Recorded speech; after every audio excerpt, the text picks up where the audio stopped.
لیکن اصل علم جو ہے وہ ہے علم الحقائق. بلیا کی جانا میں کون، ہو ایم آئی، میری حقیقت کیا ہے، یہ کائنات کیا ہے، اس کی حقیقت کیا ہے، میری زندگی کیا ہے، اس کی حقیقت کیا ہے، سفر حیات کی منزل کون سی ہے. علم کسے کہتے ہیں، اس کے حصول کے ذرائع کیا ہیں، خیر و شر واقعتاً کوئی ویلیوز ہیں یا کوئی سراب ہے، یہ سارے بنیادی، یہ ہے اصل علم. اور اس میں علم میں صحیح کا مظہر عتم ایمان.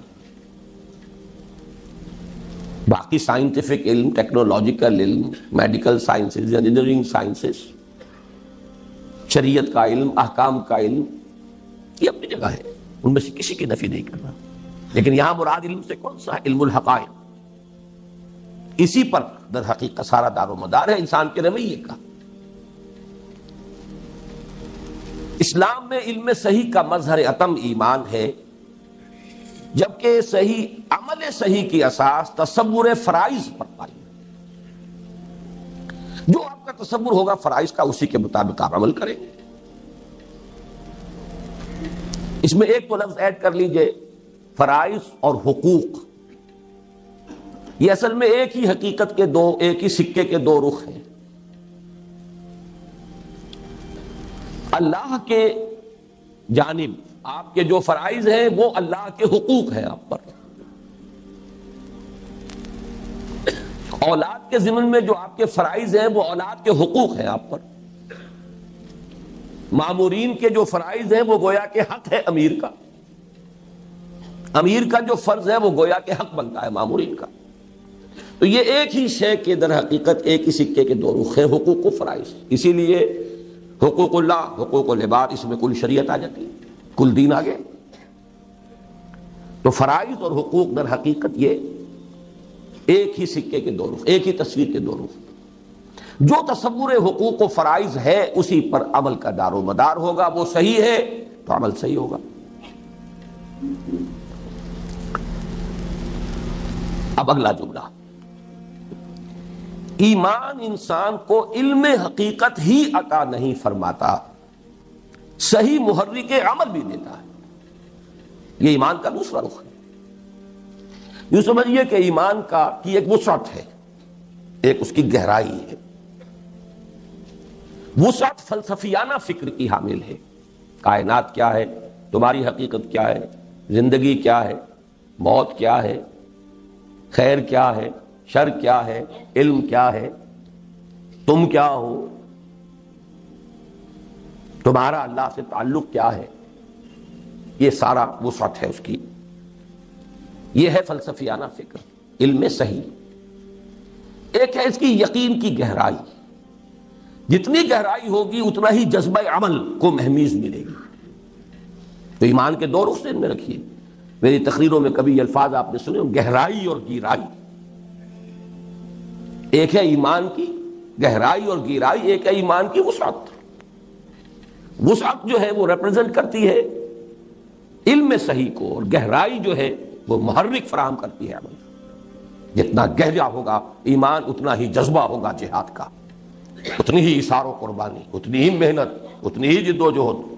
جتنا یقین بڑھے گا اتنا ہی جہاد بلند سے بلندتر منازل تک پہنچے گا. اس اعتبار سے اولین اہمیت اسی کی ہے. جب ایمان ان دونوں اعتبارات سے اصل شے بن گیا، گویا کہ ہماری بحث میں 3/4 ایمان ہے، 1/4 عمل رہ گیا ہے. علم صحیح بھی ایمان سے، اور عمل صحیح کے لیے جذبہ محرکہ بھی ایمان. تو اب تصور فرائض دینی تو 1/4 رہ گیا. کل کے مقابلے میں 1/4 ہے، 3/4 ایمان کی حقیقت ہے. لیکن اپنی جگہ پر یہ بہت اہم ہے. وہ شعر جو میں نے بارہا سنایا ہے کوثر نیازی صاحب کا، مجھے پسند ہے. ذرہ فانی مہر درخشاں، مہر درخشاں ذرہ فانی. کائنات کی وسعت کو دیکھو تو یہ سورج بھی ایک ذرے کے مانند ہے. گیلیکسیز، اور پھر گیلیکسیز کی کتنی کروڑوں گیلیکسیز، اربا ارب گیلیکسیز. تو یہ بیچارہ سورج کیا رہ گیا؟ ایک ذرہ مسکین. لیکن ایک ذرے کو اگر الیکٹرانک مائکروسکوپ آپ نے ذرے پر جما دیے تو وہاں سورج نظر آئے گا آپ کو. لہو خورشید کا ٹپکے اگر ذرے کا دل چیرے. تو یہ اعتباری باتیں ہیں. ایک اعتبار سے خورشید کا کیا مقام ہے کہ وہ ذرہ ہے، دوسرے اعتبار سے ذرے کا کیا مقام ہے کہ وہ خورشید ہے. اسی طرح کل کے اعتبار سے ایمان کے مقابلے میں یہ تصور فرائض دینی کی اہمیت بہت کم ہے. لیکن جب آپ عمل کو دیکھیں گے تو اس کے اعتبار سے بہت بڑی اہمیت کا حامل ہے یہ تصور فرائض دینی، جس کو میں اپنے ان سادہ تمثیلوں سے واضح کرتا رہا ہوں. اب مجھے بار بار یہ جملہ کہنا پڑے گا، بارہا تقریریں کی ہیں. اگر 10 فرائض کسی کو سونپ دیے جائیں کہ صبح سے شام تک، امپلائر کہتا ہے امپلائی سے کہ یہ 10 کام تمہیں روزانہ کرنے، اگر کسی حادثے کے باعث وہ 7 بھول جائے، صرف 3 یاد رہ جائے، تو تمام تر خلوص و اخلاص اور محنت و مشقت کے باوجود ایک لفظ نوٹ کیجئے، خلوص و اخلاص بھی کامل، محنت و مشقت بھی کامل، لیکن جو کچھ کرے گا وہ 3 فرائض کے ضمن میں ہوگا، باقی 7 کے ضمن میں 0. وہ تو یاد ہی نہیں رہے گا تو ناکام ہو جائے گا. کتنا بڑا رسک ہے. خلوص و اخلاص کے باوجود اور پوری محنت و مشقت کے علی الرغم ناکام. تو فرائض دینی کا اپنے جگہ پر یہ تصور جو ہے وہ بہت اہم ہے.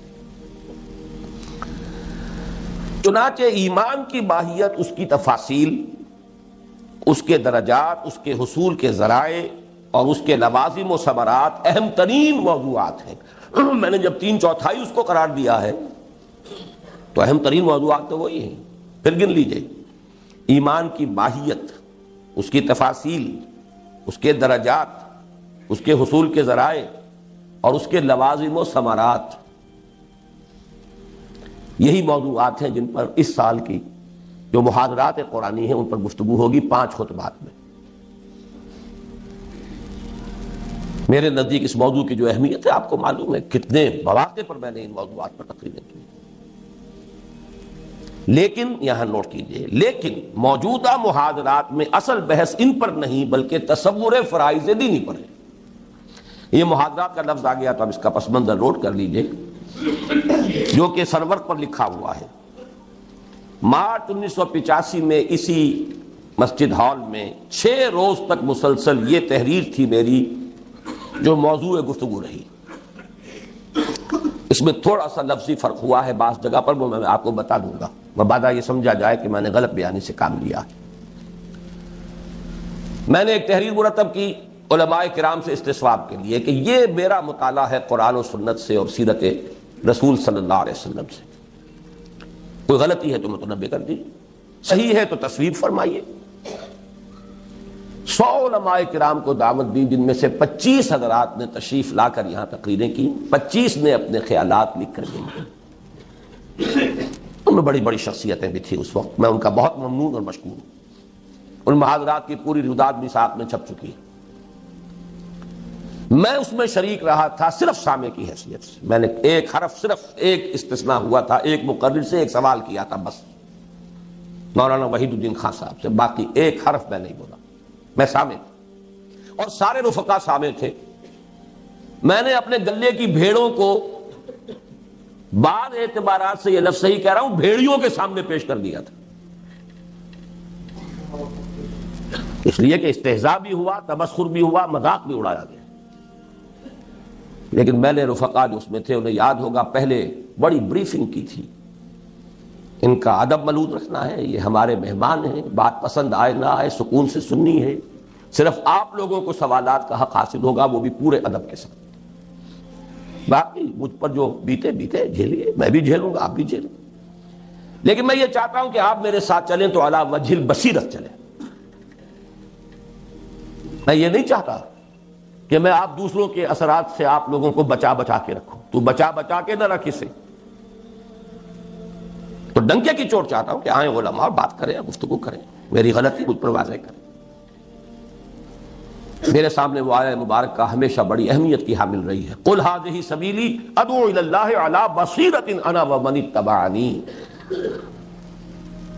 کہہ دو اے محمد صلی اللہ علیہ وسلم یہ میرا راستہ ہے, میں اللہ کی طرف بلا رہا ہوں, علی وجہ البصیرت, اندھیرے میں ٹامک ٹوئیاں نہیں مار رہا ہوں, نہ میں نہ میرے ساتھی جو میرا اتباع کر رہے ہیں.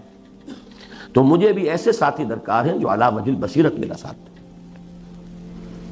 بہرحال اس میں جو کچھ ہوا وہ اپنی جگہ پر ہے, اس سے مجھے فائدے بھی ہوئے, بعض جزوی اصلاحات ہوئی, بعض وضاحتیں مجھے کرنے کا موقع مل گیا, اس میں کچھ نہ کچھ لفظی تبدیلیاں میں نے کی ہیں. یہ نیٹ اور بہت بڑا فائدہ ہے جو مجھے حاصل ہوا. تو اس لیے یہاں ذکر آیا ہے کہ ان موجودہ محاضرات میں اصل بحث ان پر نہیں بلکہ تصور فرائض دینی پر. الحمدللہ کہ تقریباً تمام مکاتب فکر کے کبار علماء نے تصویب کی پوری کہ بات صحیح ہے. تفصیل تو پھر اس رداد میں پڑھیے کہ جو میں شائع کر چکا ہوں. یہاں بھی پھر ایک ترمیم ہے جو میں اب کر رہا ہوں. فرائض دینی ان کو میں نے صرف ان 3 چھتوں تک رکھا ہے محدود اس تحریر میں. بنیاد کو میں نے فرض سے تعبیر نہیں کیا. اس کے بعد میں نے اس میں ایک ترمیم کی ہے اور وہ یہ ہے کہ اولین فرض ہے تحصیل یقین کی جد و جہد. یہ بھی فرض ہے. اس لیے میں نے آج 2 ہی آیتیں پڑھی ہیں شروع میں. سورہ نساء کی آیت یا ایھا الذین آمنوا آمنوا باللہ ورسولہ والکتاب الذی نزل علی رسولہ والکتاب الذی انزل من قبل. اے ایمان والو ایمان لاؤ اللہ پر اور اس کے رسول پر اور اس کتاب پر جو اس نے اپنے بندے پر نازل فرمائی ہے, اپنے رسول پر صلی اللہ علیہ وسلم, اور اس کتاب پر جو پہلے نازل فرمائی. تو آمنو یہاں فعل امر ہے. باقی یہ کہ سورہ حدید کے میرے درس میں بھی آیت نمبر 7 آمنوا باللہ ورسولہ وانفقوا, میں عرض کرتا رہا ہوں کہ یہاں مخاطب کافر نہیں ہے, مسلمان ہے. اس پوری صورت میں مخاطب کافر ہے ہی نہیں, مسلمان ہے. تو اسے بھی ایک فریضے کی حیثیت سے ذہن میں رکھیے. یہ بھی فرض ہے, اولین فرض یہ ہے. البتہ یہ ہے کہ یوں سمجھیے اب میں نے اسے تعبیر کیا ہے اندر کی کھدائی. ایمان تو اندر ہے نا. اگر آپ کو یہ 3 منزلہ عمارت بنانی ہے تو نیچے بنیاد بھی تو اتنی ہی گہری لے جانی ہوگی. اور یہ بھی نوٹ کیجئے کہ بعد میں بنیاد گہری نہیں ہو سکتی. آپ نے بنیاد ڈالی 1 منزل کی, بنا دی 3 منزلیں, تو گرے ہی گرے عمارت, دھنسے ہی دھنسے. اگر 3 منزل کا آپ کا ارادہ ہے تو اتنی ہی گہری آپ کو پہلے بنیاد ڈالنی پڑے گی. تو معلوم یہ ہوا کہ یہ اندر جو کھدائی کرنی ہے ایمان کی گہرائی کے لیے, تو یہ تو سب سے پہلا کام تو یہی ہوگا. تو اسے بھی فرائض کی فہرست میں شامل کیجئے. لیکن یہ کہ یہ جو سپر سٹرکچر ہے زمین کے اوپر, اصل میں اس موضوع اس تحریر میں ان 3 لیولز پر گفتگو ہوئی. اب آئیے 3 اساسی فرائض. اس کو آپ نوٹ کر لیجئے کہ اس کے بعد ہے 3 لوازم. 3 جمع 3 6. اساسی فرائض اور لوازم میں کیا نسبت ہے؟ اس کی تشبیہ اور تمثیل بہت سادہ. اصل فرض نماز ہے, نماز کے لیے وضو لازم ہے, وضو کے لیے پاک پانی لازم ہے. اگر حالات کچھ ایسے ہیں مجبوری ہے تو پاک مٹی سے تیمم لازم ہے, وہ قائم مقام ہو جائے گا وضو کا. اب یہ درجہ بدرجہ فرض کیا, اصل فرض ہے نماز پڑھنا, لیکن پھر یہ کہ وضو بھی تو فرض ہے, پھر وضو میں فرائض ہے. فلاں کام چھوٹ گیا تو وضو ہوئی نہیں. اس اعتبار سے یہ 2 لفظ اب ذہن میں رکھ لیجیے, اساسی فرض اور اس کے لوازم. تو 3 اساسی فرض اور 3 لوازم, یہ میری اس سوچ کا خلاصہ ہے. ایک مسلمان کے اساسی دینی فرائض 3 ہیں. نمبر 1, سادہ ترین الفاظ میں, ابھی اصطلاحات سے بالکل علیحدہ صرف نظر کر لیجئے.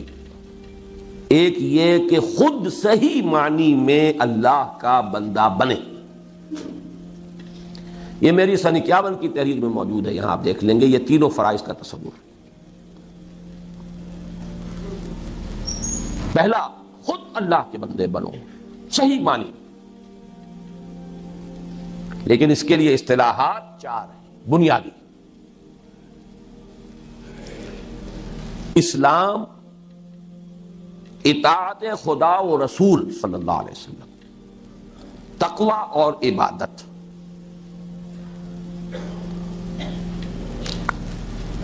ان میں ایک اضافہ آپ یہاں کر لیجئے، ان میں ایک بڑا گہرا معنوی ربط ہے.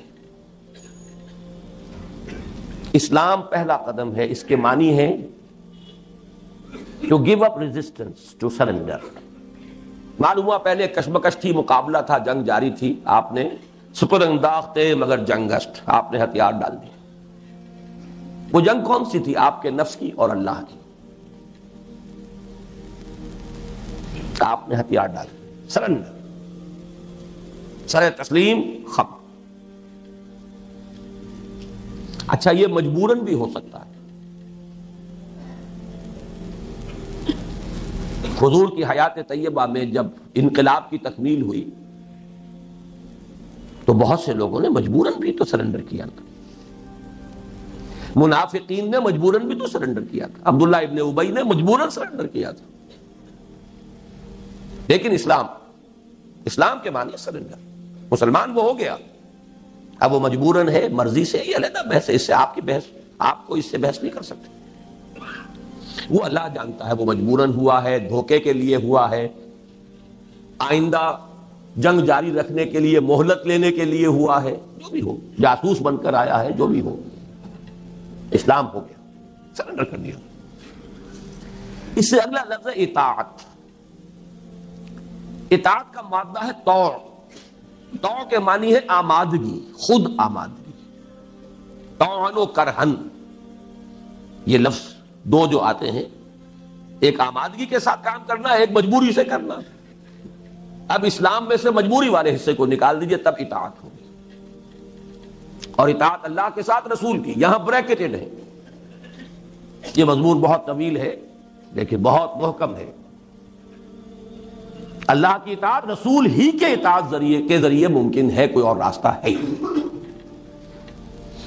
وَمَن يُطِعِ الرَّسُولَ فَقَدْ أَطَاعَ اللَّهَ. یہ اس طرح دو ادھر سے لے، ادھر سے لے لے. یہ اب طوع کی طرف میں توجہ دلا رہا تھا. اسلام سرنڈر، مجبوراً یا آمادگی سے، اس سے کوئی بحث نہیں. اطاعت اب دلی آمادگی سے حکم ماننا ہے اللہ کا، اس کے رسول کا. اسی کا ایک منفی رخ ہے تقوی.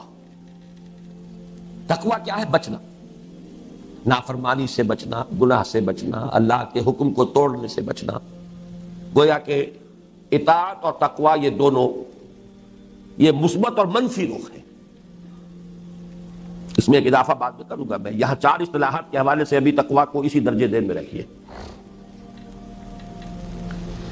لیکن جامع ترین اصطلاح ہے عبادت. یا ایھا الناس اعبدوا ربکم وما خلقت الجن والانس الا لیعبدون. اور عبادت میں صرف آمادگی نہیں، گہری اور شدید محبت کے جذبے کے تحت اللہ کی بندگی. العبادت تجمع اصلین، غایت الحب مع غایت الذل، مع غایت الذل والخضوع. 2 چیزوں، 2 بنیادوں کے جمع ہونے سے عبادت وجود میں آتی ہے.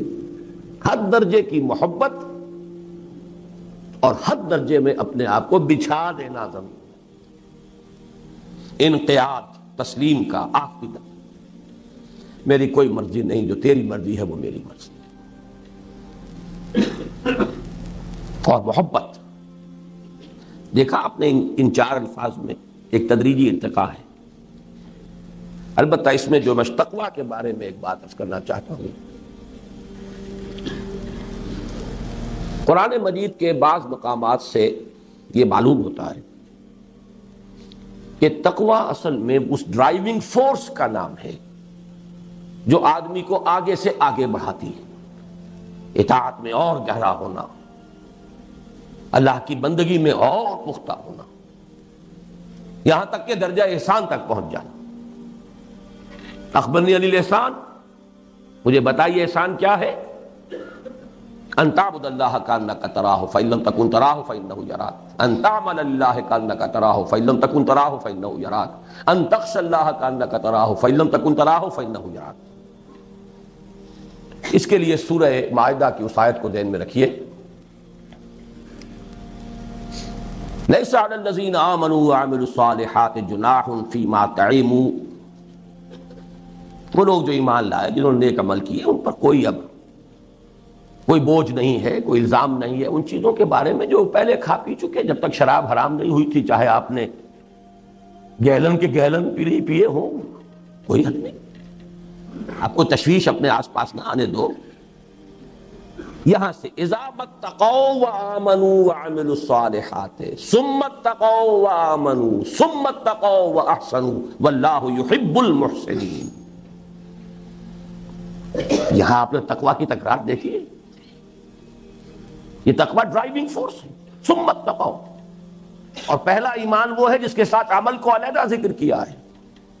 ثم اتقوا اذا اتقوا وآمنوا وعملوا الصالحات ثم اتقوا وآمنوا، اب اگلا ایمان کا مرحلہ وہ ہے جہاں عمل خود بخود اس کے اندر شامل ہے، علیحدہ کیٹیگری رہی نہیں۔ ثم اتقوا واحسنوا، پھر اور تقوی اور احسان۔ اس کے حوالے سے میں عرض کر دوں، مولانا مودودی کی ایک بڑی قیمتی تحریر ہے، تحریک اسلامی کی اخلاقی بنیادیں، ان میں انہوں نے اسلام، ایمان، تقوی اور احسان 4 چیزیں بیان کی۔ میں یہ چاہتا ہوں کہ اس کی بھی تصحیح ہو جائے۔ حدیث جبرائیل میں 3 ہی آئی ہیں، اسلام، ایمان، احسان۔ تقوی در حقیقت کوئی علیحدہ مقام نہیں ہے، تقوی تو وہ ڈرائیونگ فورس ہے کہ جو ایک پہلی منزل سے دوسری، دوسری سے تیسری تک انسان کو لے جاتی ہے۔ یہ آیا مبارکہ سورہ مائدہ کی نہایت اہم ہے۔ اسلام ایک مقام ہے، جیسے آپ کو معلوم ہے سلوک میں مقامات، اسلام ایک مقام ہے، اور اونچا مقام ایمان ہے، اور اونچا مقام احسان ہے۔ تقوی کسی مقام کا نام نہیں ہے، بلکہ حدیث جبرائیل کے حوالے سے جتنے بھی اس کے ورشنز ہیں ہمارے پاس، ان سب میں وہی 3 چیزیں۔ اسی اعتبار سے یہاں بھی میں نے یہ وضاحت کر دی، تقوی ایک زیادہ گمبھیر اصطلاح ہے، لیکن یہاں جو 4 اصطلاحات کے رب میں میں لایا ہوں، اسلام، اطاعت، تقوی، عبادت۔ اب آگے چلیے،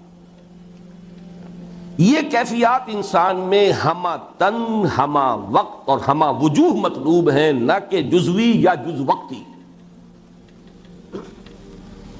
اس کے ایک لفظ پہ شرح کرنی پڑے گی آپ کو۔ مطلوب جو مقام ہے اس کا ذکر ہو رہا ہے، مقام بندگی تو یہی ہے، ہمہ تن، ہمہ وقت، ہمہ وجوہ۔ جز وقتی آپ بندگی نہیں کر سکتے، جز وقتی ملازمت کر سکتے ہیں، وہ امپلائر امپلائی ریلیشن شپ اور ہے، جز وقتی ہمہ وقتی۔ اللہ کی بندگی جز وقتی نہیں ہو سکتی، نہ جز وقتی نہ جزوی، کچھ مانیں گے کچھ نہیں مانیں گے۔ افتؤمنون ببعض الکتاب وتکفرون ببعض فما جزاء من يفعل ذلك منكم الا خزي في الحیاۃ الدنیا ویوم القیامۃ یردون الی اشد العذاب۔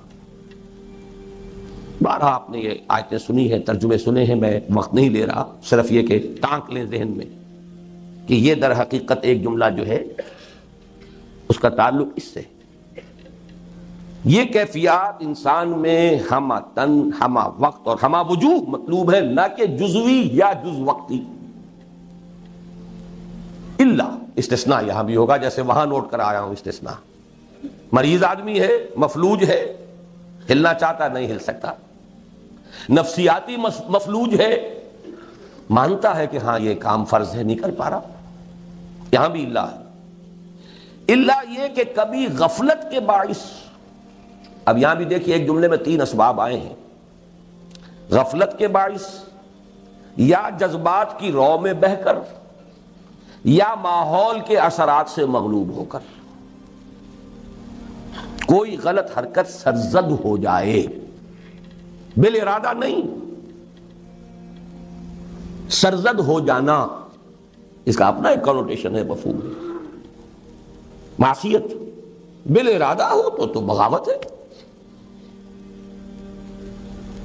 جسے ہم گناہ کہتے ہیں، تقصیر۔ وہ بے ارادہ نہیں، سرزد ہو گیا۔ کیوں ہو گیا؟ نمبر 1 غفلت کے باعث یاد رہا، نمبر 2 جذبات کا روح اندر سے ایسا ریلا اٹھا ہے، طوفان بہ گیا آدمی، اس کی قوت ارادی کے بند ٹوٹ گئے۔ نمبر 3 کسی ایسے ماحول میں چلا گیا ہے وقتی طور پر، عارضی طور پر، کہ اس سے مغلوب ہو گیا ہے۔ 3 اسباب ہو سکتے ہیں معصیت کے، تو یہ ہے استثناء۔ اگر حرکت ایسی سرزد ہو جائے تو اس پر فوری توبہ اللہ کے یہاں لازماً مقبول ہوگی، یہ لازماً انڈر لائن کر لی۔ سورہ نساء کی آیت نمبر 17 18 بھی نوٹ کر لیجیے۔ انما التوبۃ علی اللہ للذین یعملون السوء بجہالۃ ثم یتوبون من قریب، یہاں لفظ فوراً کیوں آیا؟ فوری طور پر، ڈیرا ڈال دینا نہیں ہے، اب گر گئے تو پڑے رہو۔ راہ چلتا آدمی پھسل گیا، گرتا ہے تو بجلی کی مانند اٹھتا ہے، اللہ یہ کہ فریکچر ہی ہو گیا، وہ بات دوسری ہے، ورنہ پڑا نہیں رہتا وہاں۔ فوری توبہ ہو، جیسے ہی ریلا گزر گیا جذبات کا، جیسے ہی ماحول کا وہ جو غلبہ تھا وہ رفع ہوا، جیسے ہی غفلت کا پردہ چاک ہوا، ثم یتوبون من قریب، جو لوگ فوری توبہ کر لیں گے، انما التوبۃ علی اللہ، ان کا حق ہے کہ اللہ ان کی توبہ قبول کرے، اللہ نے اپنے اوپر لازم کر لیا ہے توبہ قبول کرنا۔ بہت بڑی ہمارے لیے اس میں نوید، خوشخبری، یہ اپنی جگہ پر ایک بہت مکمل فلسفہ ہے توبہ کا، لیکن یہاں صرف ان الفاظ کی حد تک صرف رکھیے۔ اس کے برعکس اگر جان بوجھ کر کوئی ایک معصیت بھی مستقل طور پر اختیار کی گئی، جان بوجھ کر ایک معصیت بھی مستقل طور پر اختیار کی گئی اور اس پر اصرار ہوا، تو اس سے نہ صرف یہ اصرار سین والا نہیں ہے، میرے والا نہیں ہے، یہ سواد والا ہے، یہ تو اس سے نہ صرف تمام نیکیوں کے ضائع چلے جانے یعنی حبط اعمال کا اندیشہ ہے، بلکہ اس کا خطرہ ہے کہ المعاصی برید الکفر کے مطابق ایمان بالکل زائل ہو جائے اور انسان خلود فی النار کا مستحق ہو جائے۔ یہاں بھی ایک اللہ ہے، اللہ یہ کہ حقیقی اور واقعی اضطرار موجود ہو۔ اضطرار ہے، بھوکا مر رہا ہے، سور کھا سکتا ہے، اضطرار اس کو مردار کھا سکتا ہے۔ لیکن اگر یہ نہیں ہے، اضطرار نہیں ہے، جان بوجھ کر عیش کے لیے، تللوں کے لیے حرام کاروبار، سودی کاروبار، یہ پھر بالکل دوسری شے ہے۔ یہاں وہ آیت نوٹ کیجئے، بلا من کسب سیئۃ واحاطت بہ خطیئتہ فاولئک اصحاب النار هم فیہا خالدون۔ جس نے جان بوجھ کر، کسب کا لفظ آیا یہاں پر، دیکھیے وہ ہے سرزد ہو جانا، یہاں ہے جان بوجھ کر کرنا۔ سیئۃن میں یہاں تنکیر ہے تفخیم کے لیے، چھوٹا گناہ نہیں، بڑا گناہ۔ پھر اس پر اصرار ہے، احاطہ کر دیا، احاطت میں ہی خطیئتہ۔ اس پر اعتراض تھا بعض علماء کو کہ اس میں کچھ خارجیت یا معتزلیت کی بو آتی ہے۔ ہمارے علماء کرام کو بڑی چنتا اور تشویش ہوتی ہے کہ لوگوں کو کہیں کوئی بے چینی لاحق نہ ہو جائے۔ مست رکھو ذکر و فکر صبح گاہی میں اسے۔ یہ ایک عجیب موضوع ہے جس پر ہمارے ایک نوجوان عالم ساتھی اس وقت شاید ہمارا ساتھ چھوڑ بھی رہے ہیں اس ایشو پر، مولانا فیض الرحمان صاحب۔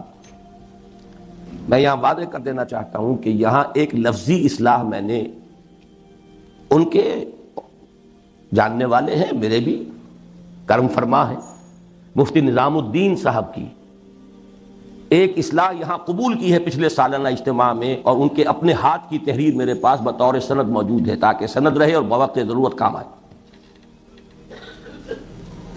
یہ الفاظ ان کے ہیں، المعاصی برید الکفر، یہ اصول ہے علماء کے ہاں۔ معصیت ڈاٹ ہے کفر کی، گناہ کفر کو لاتا ہے، جیسے ڈاکیا آ کے ڈاک دیتا ہے۔ اس کا یہ مطلب نہیں کہ ایک گناہ کیا تو کفر ہو گیا، نہیں، گناہ کبیرہ کا مرتکب بھی کافر نہیں ہے۔ میں اعلان برات کرتا ہوں اس خارجیت سے۔ پھر یہ بھی کہ وہ اسلام سے نکل گیا، کفر میں داخل نہیں ہوا، یہ معتزلہ کا موقف ہے، اس سے بھی اعلان برات کرتا ہوں۔ مسلمان رہتا ہے،